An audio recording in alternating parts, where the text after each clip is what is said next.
Baik, selanjutnya kita akan bicara soal ciri-ciri karya ilmiah. Ciri-ciri karya ilmiah menurut Nasuha mempergunakan bahasa keilmuan, yaitu ragam bahasa yang menggunakan istilah-istilah keilmuan yang khusus dan hanya dapat dipahami oleh para pakar pada bidang tertentu.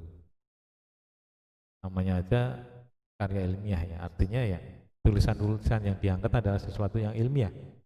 Ilmiah artinya menggunakan bahasa yang ilmiah juga, yaitu bahasa keilmuan. Tentunya ada istilah-istilah keilmuan yang khusus juga di sana. Nah, menurut Nasuha dan dari Surya Sumantri ada 10 ciri bahasa keilmuan. Baik, kita akan coba bahas satu persatu. Yang pertama, reproduktif. Artinya bahwa maksud yang ditulis oleh penulisnya diterima dengan makna yang sama oleh pembaca. Oleh karena itu, tulisan ilmiah harus menggunakan bahasa yang bermakna denotatif agar dapat terdapat satu pemahaman makna antara penulis dengan pembaca. Artinya apa? Tulisan Anda menggunakan bahasa yang baku, bahasa yang tidak mempunyai makna ganda, bukan bahasa sastra, bukan bahasa yang sifatnya untuk kepentingan seni ya. Karena untuk kepentingan seni dan sastra akan berbeda kalau Anda gunakan di tulisan ilmiah. Reproduktif di sini artinya pikiran yang disampaikan oleh si penulis dalam bentuk tulisan akan sama persis diterima oleh si pembaca. Makanya ini disebut reproduktif.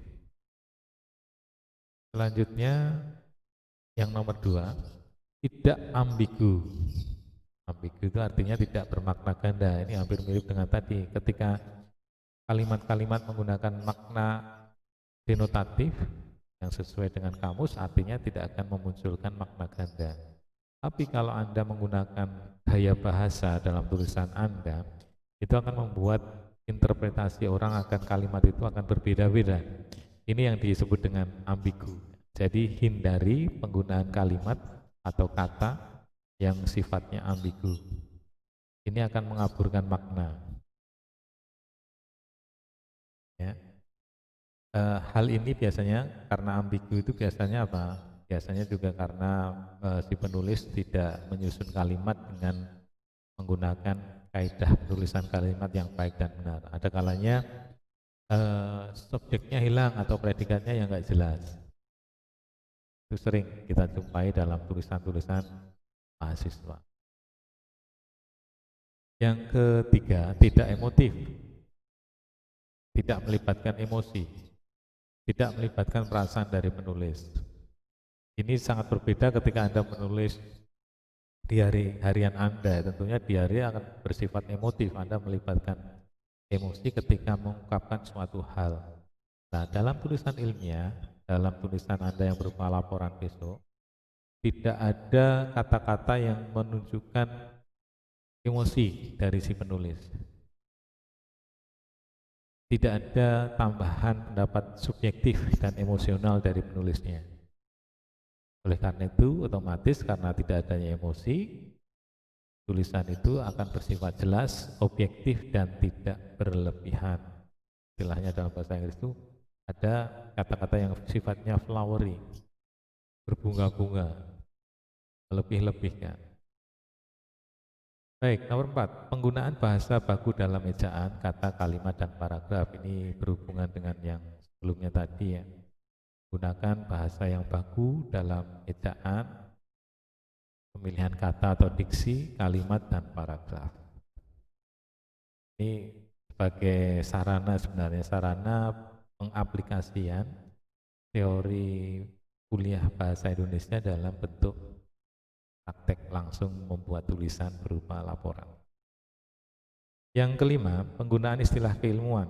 Artinya penulis harus menggunakan istilah-istilah keilmuan bidang tertentu sebagai bukti penguasaan penulis dan tidak dikuasai oleh penulis lain.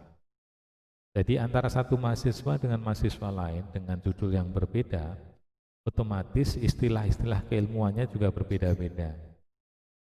Karena berbeda-beda, tiap-tiap mahasiswa harus menguasai bidang keilmuan yang mereka tulis itu dengan memunculkan daftar pustaka itu tadi. Ya, ini yang akan membuat yang akan mempengaruhi tulisan Anda pada bab 4. 4 berisi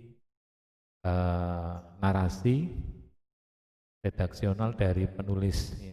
Kalau si penulis tidak menguasai bidang itu, ya tentunya akan kelihatan sekali nanti hasil pembahasan Anda, apakah itu terlalu dangkal atau biasa saja, dan akan kelihatan. Itu otomatis seorang mahasiswa program studi D3 harus menguasai istilah keilmuan dengan cara ya membaca itu tadi, cari referensi. Baik, selanjutnya, nah ini bersifat denotatif. Penulis harus menggunakan istilah atau kata yang memiliki satu makna, yang tadi sudah sempat saya singgung. Tidak boleh yang sifatnya tulisannya itu nyastra, ya. Beda dengan tulisan dari karya sastra, beda dengan tulisan Anda ketika membuat diary yang lebih menonjolkan mungkin seni ataupun emosi. Tapi untuk tulisan ilmiah sifatnya denotatif. Hal ini dilakukan untuk menjaga konsistensi tulisan sehingga tidak membingungkan pembaca. Jika Anda menggunakan kata yang bersifat denotatif, seorang pembaca akan bingung. Ini maksudnya apa ya? Maknanya apa? Ini yang dihindari. Ya, kalau ada penulisnya di hadapan si pembaca, kalau nggak ada dia akan bertanya kemana, kan bingung. Nomor 7, sifat yang nomor 7 adalah rasional. Artinya penulis harus menonjolkan keruntutan pikiran yang logis, alur pemikiran yang lancar, dan kecermatan penulis. Ada yang bertanya kepada saya, Pak, saya itu nggak bisa membuat tulisan yang sifatnya logis, runtut, dan lain sebagainya. Memang benar ada yang mengatakan bahwa jalan pikir seseorang itu bisa dilihat dari tulisan maupun cara dia berbicara. Jadi saya sepakat sekali. Orang yang menulis atau berbicara itu ngalor ngidul, maju mundur, tidak runtut, itu juga akan menunjukkan cara dia berpikir. Terus gimana dong Pak untuk mereka yang tidak mempunyai kemampuan itu atau belum mempunyai kemampuan itu? Enggak masalah. Anda bisa belajar dengan cara ditulis. Jadi membuat semacam outline tentang apa-apa yang akan Anda tulis. Dengan adanya outline, dari outline yang pertama, poin pertama tentang apa, kedua tentang apa, otomatis Anda akan terhindar dari ketidakruntutan pemikiran topik yang Anda sampaikan. Jadi ditulis menggunakan outline dulu, baru outline itu dikembangkan menjadi sebuah tulisan yang lengkap. Nomor 8 ini lebih sifatnya ke kebahasaan ya, adanya kohesi antar kalimat, yaitu adanya keterikatan, kesesuaian, keterhubungan antar kalimat pada setiap paragraf. Dan tentunya ada koherensi antar paragraf juga, adanya hubungan antara satu paragraf dengan paragraf yang lain. Kalau saya mengibaratkan tidak ada hubungan yang patah-patah dari satu kalimat dengan kalimat yang lain atau dari satu paragraf dengan paragraf yang lain. Kalau patah-patah artinya ada yang tidak mulus ya, gerunjal-gerunjal istilah Jawanya. Jadi kalau bisa mulus dari satu kalimat ke kalimat yang lain dibaca enak, ada ketersambungan dan keterhubungan antar satu paragraf dengan paragraf yang lain. Yang kesembilan, bersifat straightforward atau langsung ke sasaran, to the point, tidak bertele-tele. Nah, ini juga sering saya jumpai bagi mahasiswa yang menulis, khususnya di laporan. Mereka justru ngalor ngidul, ngetan ngulon, atas bawah, kiri kanan. Kenapa? Karena tujuannya tadi, mereka biasanya yang mereka jadikan sebagai alasan untuk memenuhi kuota jumlah halaman. Menulis laporan memang ada syarat minimal membuat jumlah halaman ya. Nah, ketika mereka sedang mentok buntu, tidak punya ide untuk menulis, akhirnya jumlah halaman mereka sedikit. Nah, salah satu yang dilakukan mahasiswa adalah dengan itu tadi, ngalor gitu, ngetan ngulon, ngomongnya terlalu panjang lebar. Nah, itu yang harus dihindari ya. Harus bersifat straightforward atau langsung ke sasaran, to the point, jangan ngalor gitu. Nomor 10, penggunaan kalimat yang efektif. Artinya kalimat itu padat berisi, tidak berkepanjangan, bertele-tele. Sehingga makna yang hendak disampaikan kepada pembaca tepat mengenai sasaran. Nanti akan terlihat dari tulisan Anda ya, apakah kalimat Anda itu padat berisi, bertele-tele, ngalor ngidul, muter-muter, nanti akan kelihatan. Baik, bagian yang selanjutnya adalah syarat-syarat karya ilmiah. Ya, syarat karya ilmiah itu ada beberapa ya. Yang pertama komunikatif, artinya uraian yang disampaikan dapat dipahami pembaca. Kata dan kalimat yang disusun penulis hendaknya bersifat denotatif, hampir mirip dengan tadi yang sudah kita bahas sebelumnya. Yang kedua bernalar, harus ditulis secara sistematis. Tadi saya sampaikan bahwa Anda perlu jika mengalami kesulitan dalam menulis secara sistematis, ya buatlah outline-nya dulu secara berurutan, secara logis, ada kohesi dan koherensi, dan mengikuti metode ilmiah yang tepat. Dipaparkan secara objektif, benar, dan dapat dipertanggungjawabkan. Ya, ketika Anda mengutip dari seseorang, ya sebutkan sumbernya secara jelas. Itu yang dimaksud dengan objektif, benar, dan dapat dipertanggungjawabkan. Yang ketiga, ekonomis, artinya kata atau kalimat yang ditulis hendaknya diseleksi sedemikian rupa sehingga tersusun secara padat berisi. Tidak ngalor ngidul itu tadi. Nomor 4, berdasarkan landasan teori yang kuat. Artinya suatu hasil karya ilmiah bukan subjektivitas penulisnya, tapi benar-benar adalah objektif, bukan berdasarkan subjektivitas. Berdasarkan landasan teori yang dikuasai secara mendalam oleh penulis.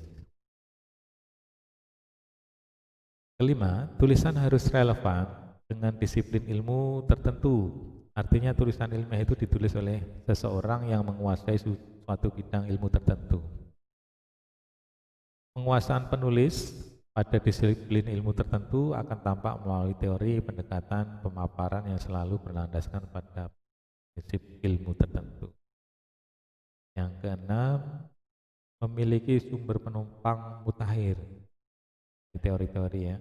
Teori-teori yang bisa Anda munculkan di bab 2 ya. Tinjauan pustaka. Tinjauan pustaka pun harus ada batasnya berapa tahun terakhir ya. Jangan 20 tahun Anda jadikan sebagai rujukan, sebagai sumber penopang tulisan Anda. 20 tahun itu sudah out of date ya. Tidak lagi bersifat mutakhir. 20 tahun zaman mungkin Anda belum lahir, sekarang akan berubah teori tersebut. Tolong dibatasi ya, jadi mungkin 5 tahun terakhir.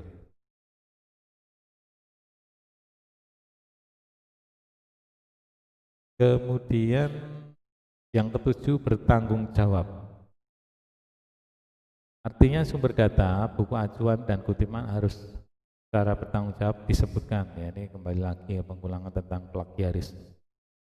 Ketika Anda mengutip dari buku sumber data tertentu ya harus disampaikan secara jelas. Oke, itu tadi materi kita, silahkan dipelajari, semoga berhasil. Wassalamualaikum warahmatullahi wabarakatuh.